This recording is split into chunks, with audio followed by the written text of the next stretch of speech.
Hi, everybody. Let's go ahead and get started. It's the last week. We have a lot of stuff to cover. Before we do, so everybody should have your exams back. And if you have any questions about regrading, your score was added wrong, something like that, the deadline for taking care of that is this Friday at midnight. So please make sure you look at it. I'm not going to have time during finals week to look at everybody's exams, so make sure to get that taken care of. Also, I'm going to be traveling, so I might not get to it right away, but I will definitely do it, at some point this week. Any other questions before we start? Yes? Sorry, what? Assuming that we get done with everything, we're going to have a review in the last lecture that I'm going to do. And then the TAs might do another one. I don't know. I'm definitely going to have a bunch of office hours during finals week. I am going to be out of town, so they're canceled this week. So I'm going to make up for it by doing some during finals. Do you have a question, too? How cumulative will the final be? The final will be extremely cumulative, like every single thing that we've talked about all quarter. So the point is, you're getting a chance to redeem yourself if you didn't do so well on either of the first exams. And so that means that absolutely everything has to be covered. So everything's going to be on it, and it's going to be really long. But that's, that's how it goes. OK. Take out a piece of paper.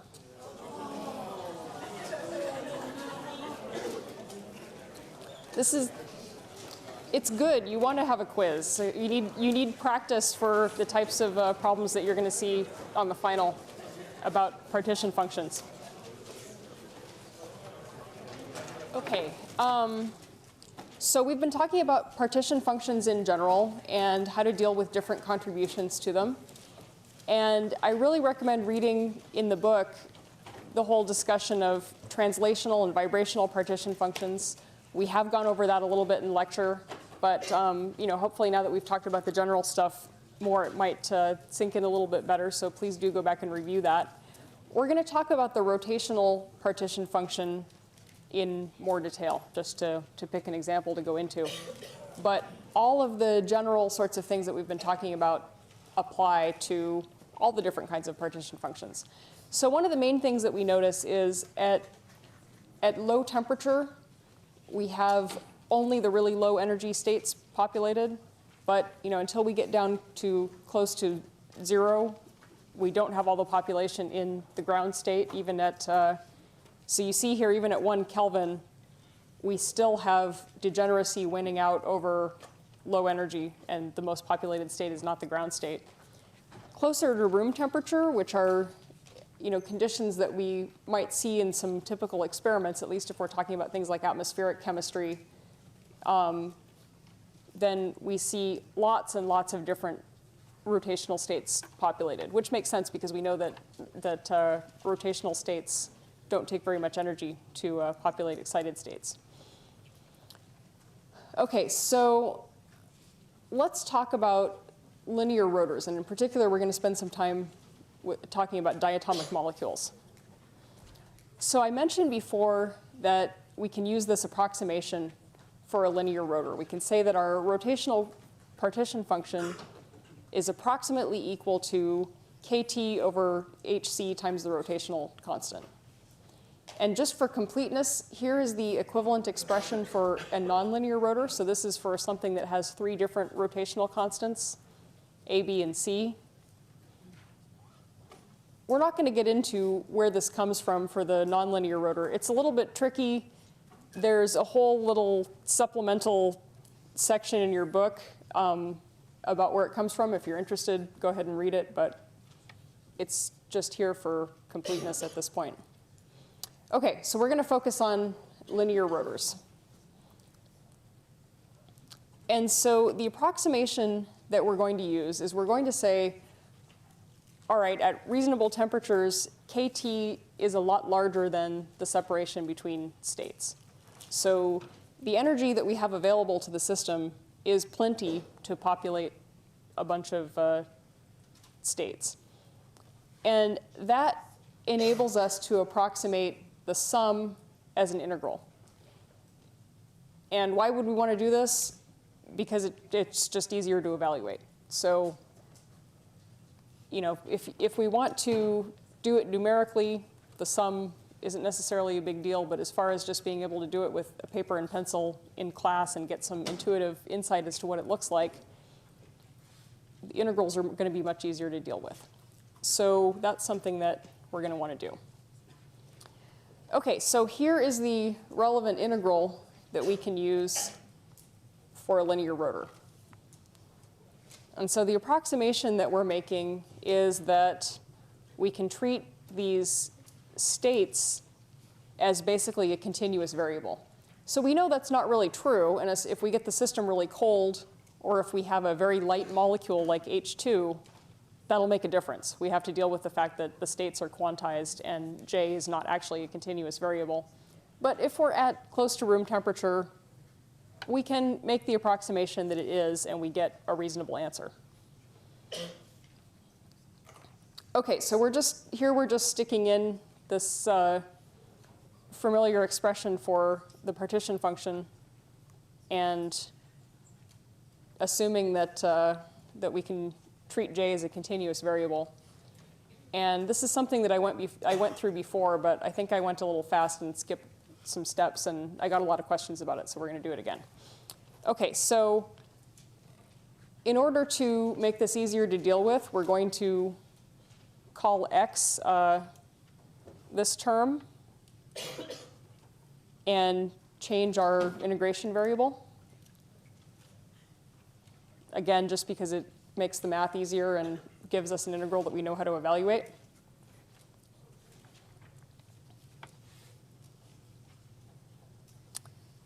And so if we make that substitution for X as a function of J,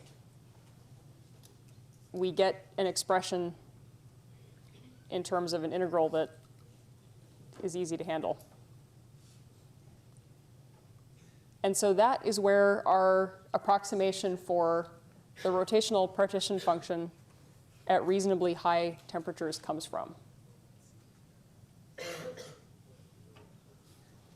And do I want you to reproduce this derivation right now? Not really. I just want you to know where it comes from and be able to use the approximation if you need to. OK, so that was something that I got a bunch of questions on. I thought it was worth just briefly going over it again. So this approximation leads us to the concept of a rotational temperature. And that's defined like this. So it's called theta R, and it's just defined as HCB over K. And so for purposes of determining whether we can use that approximation or not, whether we can use an integral instead of a sum, high temperature in this case means that it's greater than the rotational temperature by a lot. And we're going to look at some examples in just a second, and we're going to see that for almost all reasonable molecules at anywhere close to room temperature, you have plenty of energy in the system to be able to use this approximation. And so again, under these conditions, of course, given what these, how this is defined, you can approximate the partition function as approximately equal to the temperature over the rotational temperature. And let's look at some actual molecules. This table is in your book, so you don't need to write down all these numbers. It's just, sometimes it's really worth looking at actual examples to get an order of magnitude for how these things look like. OK, so for H2, it's a really light molecule. Its rotational temperature is 88 Kelvin. So that's actually pretty warm for this kind of a thing. It might not seem very warm. I mean, liquid nitrogen is about 77 Kelvin. But when you see what this looks like for the rest of the molecules we're going to look at, HCl, it's a reasonably small molecule, but that chlorine atom is a lot heavier than hydrogen. the rotational temperature there is about 15 Kelvin. And then when we get to some larger, bulkier molecules, for I2, you have to get really close to absolute zero for this approximation not to be good. And even for CO2, we have about half a Kelvin. So H2 really has an unusually high rotational temperature, and we have to be very careful about using this approximation for hydrogen unless it's at very high temperature. But for the rest of this stuff, it's a pretty good approximation if we're anywhere close to reasonable room temperature conditions. So any sort of atmospheric chemistry type study that's done at ambient temperature, that approximation is going to be just fine. So we can also say that molecules that have large moments of inertia or small rotational constants have really large rotational partition functions. And again, having a large rotational partition function tells us that a lot of states are populated at room temperature. And that just brings us back to, again, what is the partition function telling us? It's telling us how many states are populated at a particular temperature. Okay, so now we're going to get into some more detailed specifics for particular things. So far this is relatively general. It's a useful approximation to be able to make.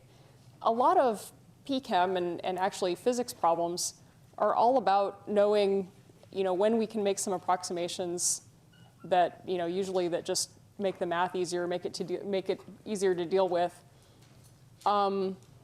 It's important to know what approximations you're making and why it's okay to do that, and that's important for general problems. Now let's talk about some specifics.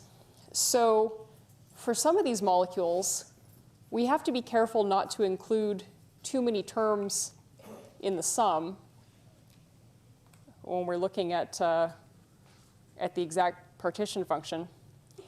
And in particular, let's talk about d infinity v molecules. So linear molecules, that should be d infinity h. I knew that was wrong when I said it. All right, so the linear molecules where both ends are the same. All right, so for this kind of a symmetric linear molecule, if we rotate it 180 degrees, we get the same thing. So let's look at CO2.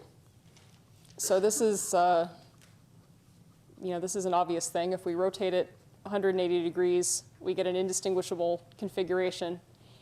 And when we start to think about these things, we have to go beyond the symmetry arguments that we've looked at previously, because our basis is not just the atoms. We're looking at the overall molecular wave function. And it's not, we have to think about it a little bit more deeply.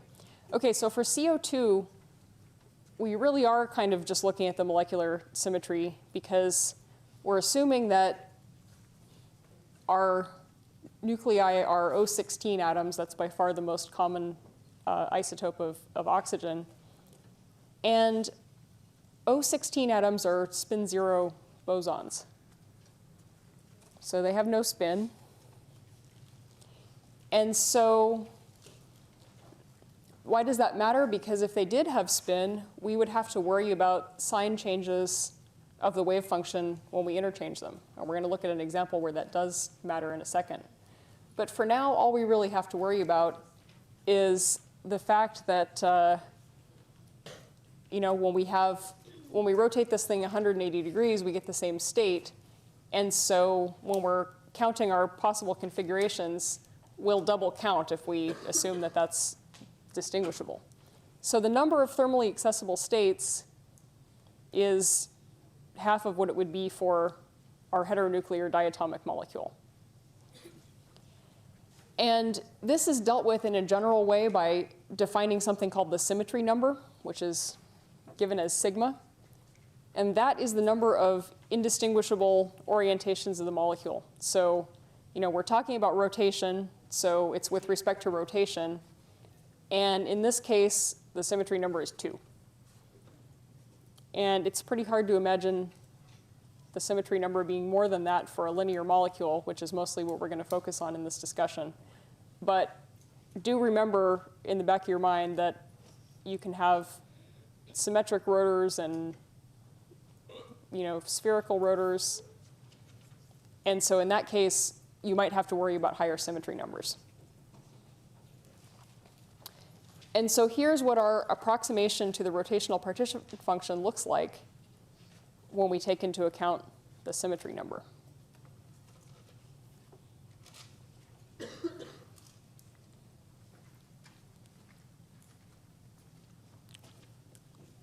Okay, so that's what you get when we include the concept of distinguishability of orientations. And again, I said that what we're interested in here is the overall molecular wave function. And one thing I want to point out is that your rotational wave functions change sign as -1 to the j under a C2 rotation. And you can go back and look at if that seems a little bit perplexing, go back and look up what the rotational wave functions are, and you'll convince yourself that this is true. Okay, so let's see why this matters. If we look at a molecule where the atoms on the ends are not spin 0, then this is going to become a lot more important to us, and interesting things happen. Okay, so here's a rotational Raman spectrum for H2. There's no Rayleigh line in the middle because the researchers who collected the spectrum applied a filter there, so it's been filtered out so that you can see the Raman lines much better. So that's why there's this funny little blip in the center of the spectrum instead of the big Rayleigh line. They just filtered it out. So what you notice about this is that there are 2 sets of peaks, and one set is much more intense than the other, which, it almost looks like you have 2 different species in there, right? But it's all H2. So what's going on?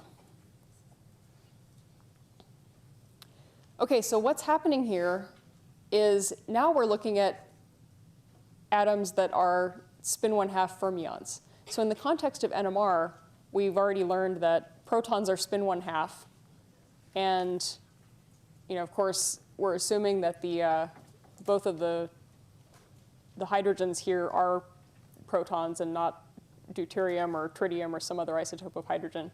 But given that they are protons, they're spin 1/2 fermions, and if we remember the Pauli principle from first quarter, that tells us that the overall wave function has to change sign when you interchange the particles.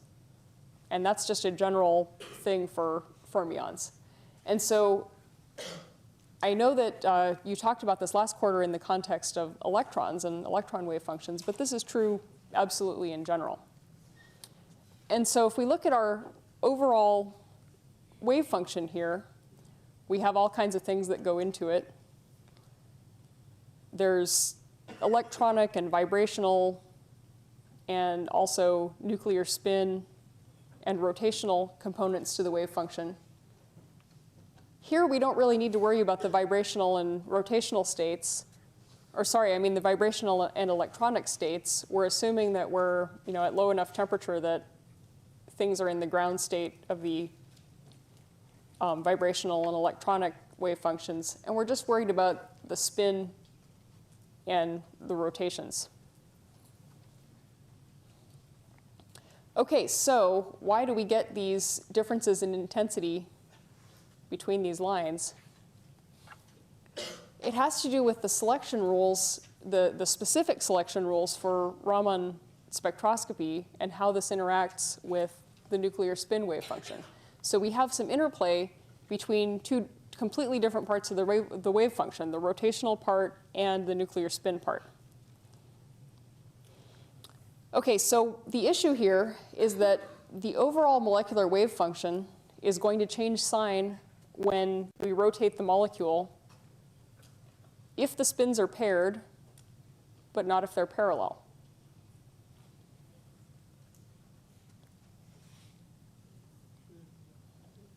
You look like you don't believe me, but I'm going to show you some pictures.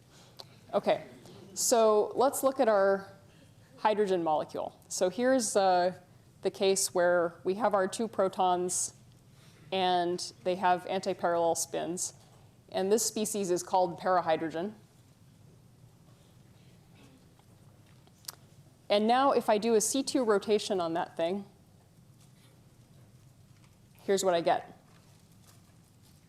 So it doesn't just swap the positions of the nuclei.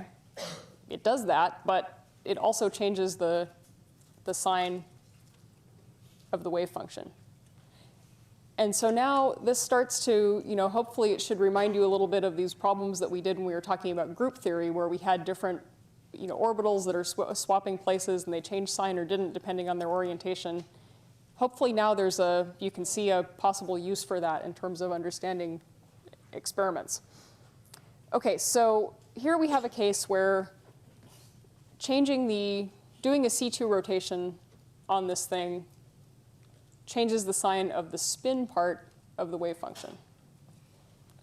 If we have instead the nuclei, or the nuclear spins parallel to each other, that's orthohydrogen, and doing a C2 rotation on that doesn't change their signs. You get the same thing back.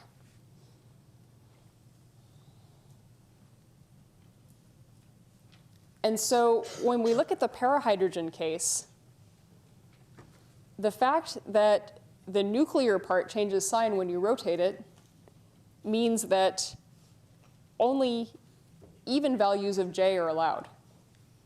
And that's because the Pauli exclusion principle requires that when we interchange the particles, we have to get a change in sign. And the spin part changes sign. If the rotational part changed sign too, then we would have minus, minus, plus, and the overall thing wouldn't change sign, and that's not allowed. So that's why we only see the even cases here. For orthohydrogen, the opposite is true. So the spin part doesn't change sign, but we know something has to because we interchange the particles, and so that means the rotational part has to change sign. So we've got to get a sign change from somewhere. In one case, it comes from the spin part of the wave function.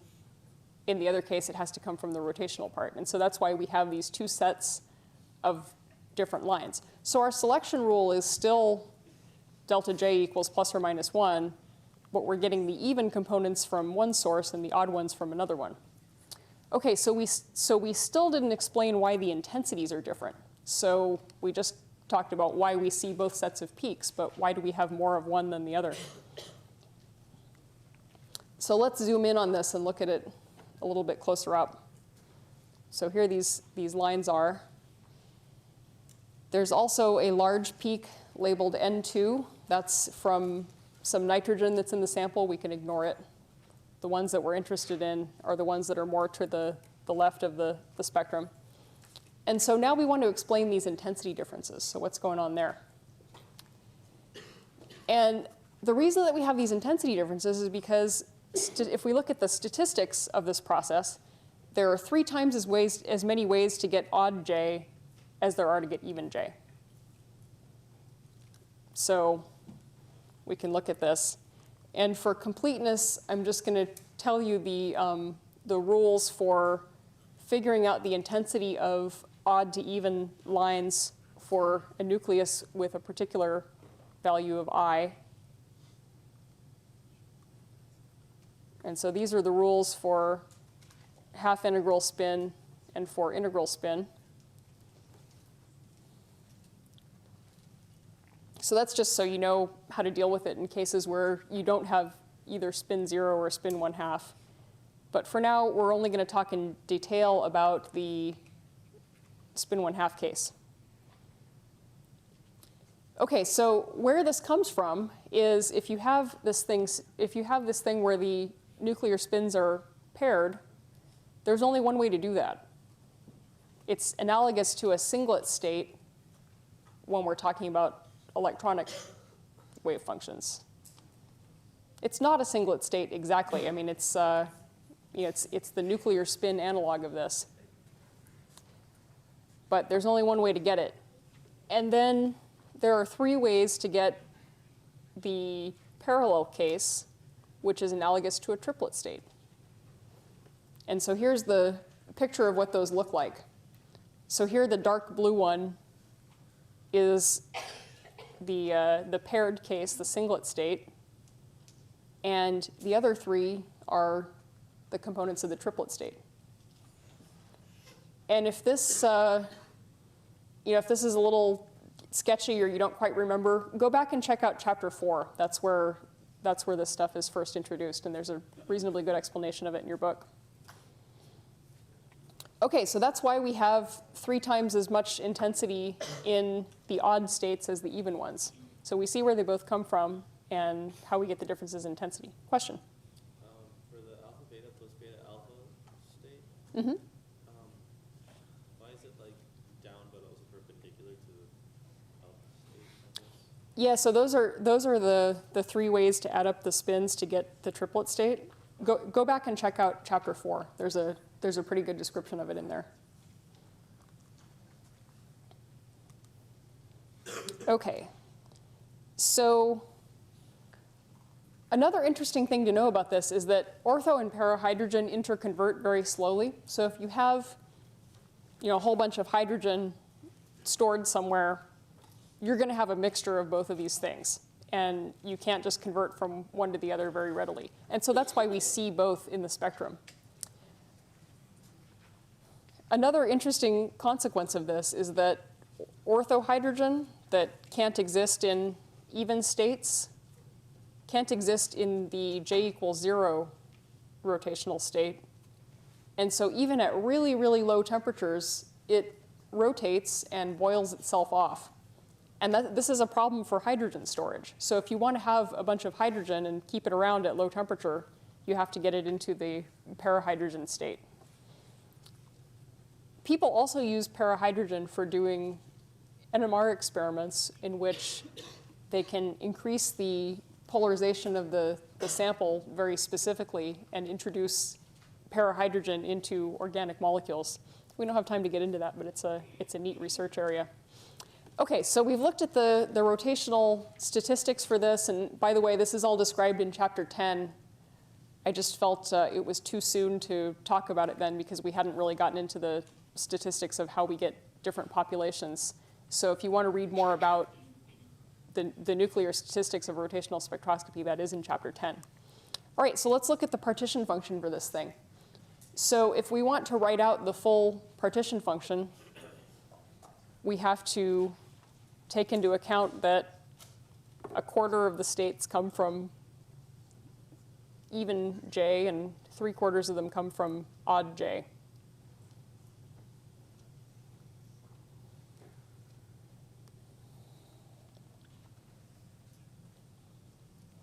And so that is specific to the case of what happens if both of your atoms are spin 1/2 fermions. All right, so let's move on and start talking about how can we get bulk properties from the partition function. So I said that this is the partition function, and the Boltzmann distribution is the connection between the microscopic treatments of systems and the macroscopic treatments like we know about from thermodynamics. Let's start to look at how that occurs. So if we take something like the mean energy, so far we've just been talking about the partition function as we're summing up over all the energy of the particles, and it tells us how many states are populated. It also contains the information that we need to get things like the mean energy. And so if you assume that you have a system with n independent particles, the mean energy of a particle is just going to be the total energy divided by the number of particles. Of course, we know that they don't all have the same energy. There's some Boltzmann distribution, and how wide it is and all of that depends on the temperature. But the mean value is given by this. And that's going to be this kind of a sum. And so if we use the Boltzmann expression for the population of a particular state, we get something that looks like this. And then, of course, we would like to rearrange this so that it's only a function of Q, because it would be nice to have the partition function, or the mean energy, just as a function of the partition function. And so we can do that. We can write it like this. And notice that this thing ends up containing essentially a time derivative, because beta is 1 over kT. And so when we do that, here's what our sum ends up looking like. And then we can evaluate this to get minus 1 over q dd beta. And so you can kind of start to see why some people who work with StatMech a lot, and particularly in systems other than physical and chemical systems, consider beta to be the natural parameter rather than temperature. For experimentalists, temperature is pretty natural because we can measure it. But if you look at the math, how these things come out, beta sort of makes a lot more sense. All right, so let's go back to our two-level system from the NMR case, and again look at how the partition function depends on temperature. So we wrote this down before, and we got sort of an intuitive sense of what the partition function does, which hopefully everybody remembered on the quiz. And we can look at this and say, all right, now we know the mean energy at some temperature. And if we plug in what the particular partition function is here, we can evaluate it and get an expression. And here we're just simplifying that. And in general, we have to remember a couple of things.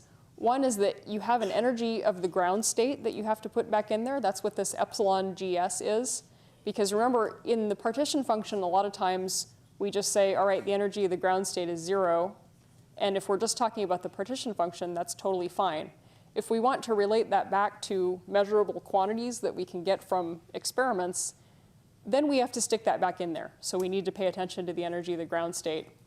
And then also notice that I replaced the d here with a partial derivative because we're going to start talking about thermodynamics. Temperature might not be the only parameter that's important. There might be pressure and volume and other things. And so we have to express this as a partial derivative, keeping other things constant. Okay, so we can also say dx over x is dln x, and write down our expression for the energy like that.